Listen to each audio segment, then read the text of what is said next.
We begin with a closer look at how the travel ban could impact health care here in the East. It comes after a new collaborative study out of Harvard and MIT takes a closer look at how many doctors from the 6 banned countries are practicing here.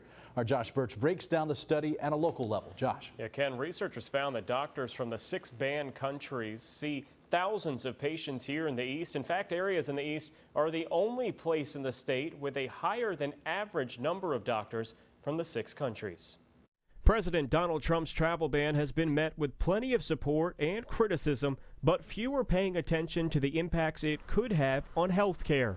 In general, people are going to have to travel further, and they're going to have to wait longer to see a doctor. Students from Harvard and MIT utilize an online networking site for doctors called Doximity to track where doctors were from and where they're practicing. The lighter colors on this map of North Carolina represent a lower percentage of doctors practicing from the 6 banned countries, but head to the eastern part of the state and things change.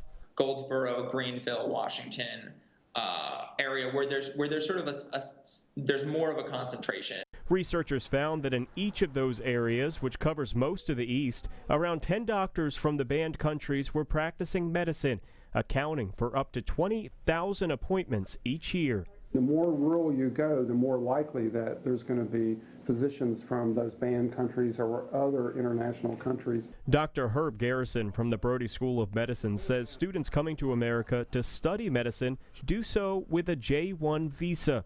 One way for them to stay in the country after school is to agree to practice medicine in a rural area. Losing access to someone who you trust to kind of tell you what you should do when you're scared or when you're embarrassed about a problem, I think, that's a huge cost. Research found at least 7,000 doctors from the banned countries now practice in the U.S., accounting for 14 million patient appointments, 2.3 million of which occurred in rural areas.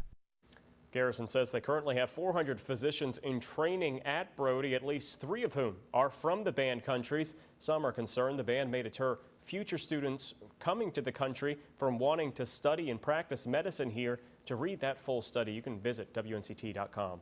Josh Birch, 9 on your side. Josh, thank you.